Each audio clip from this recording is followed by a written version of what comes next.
Why don't you join us on a spectacular journey, following in the footsteps of Irish novelist Bram Stoker, author of the most popular Gothic novel of all time, Dracula. Together with the grandnephew of the writer himself, Dacre Stoker, we'll discover the places that inspired the story of the infamous Prince of Darkness.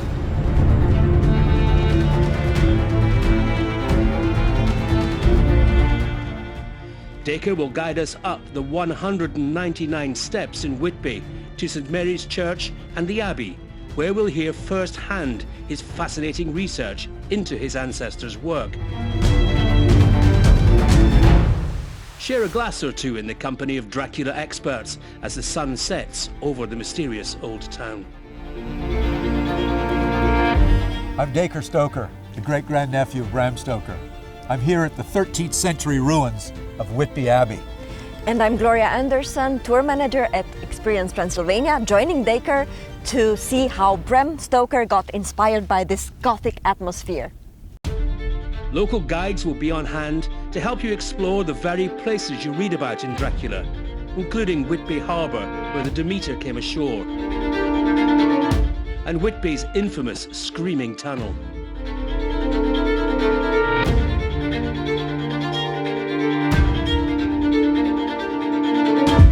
We're outside the Quayside restaurant. Back in Bram's day, this was the Whitby subscription library.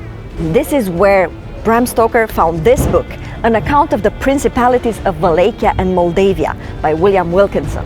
He actually found in this book a reference to the name Dracula, meaning devil, and that's how he got the name Count Dracula.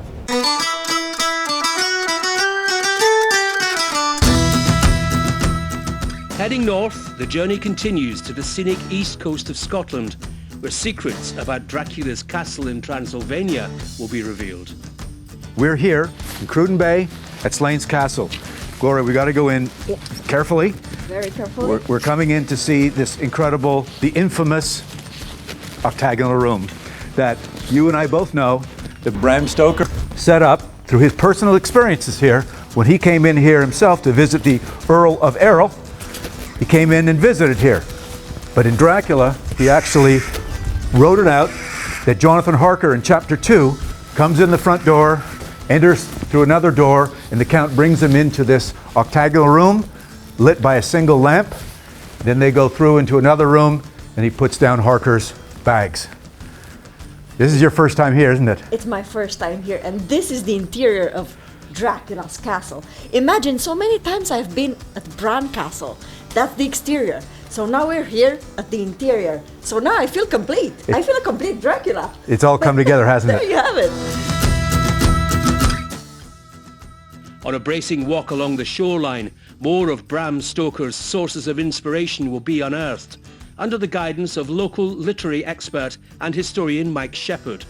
The next sentence: if Cruden Bay is to be taken figuratively as a mound, with the sandhills. We'll stay at the Kilmarnock Arms Hotel, where Bram Stoker penned his famous novel in the 1890s.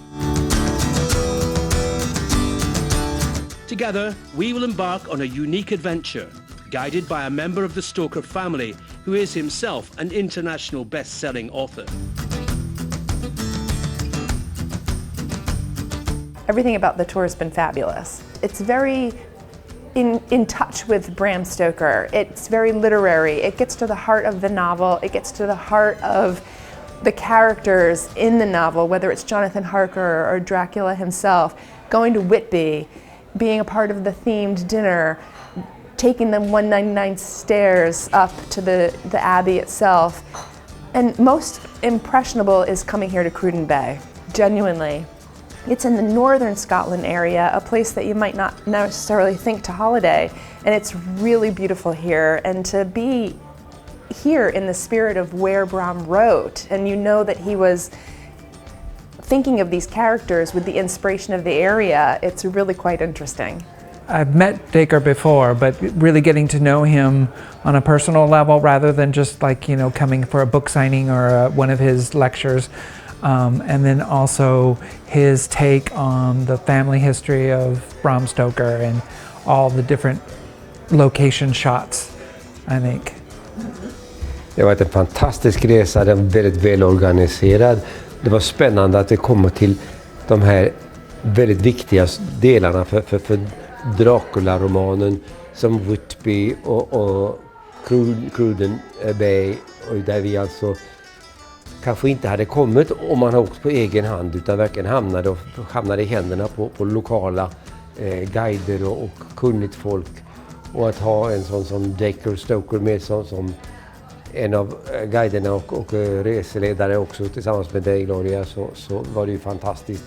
Och det var många, i och med att det var en liten grupp så var det väldigt många intressanta samtal som utspann sig, och sen var det ju slumpens fördar får man väl säga då ändå, att det blev en sån genuint trevlig grupp, alltså med så lätt att få sociala kontakter.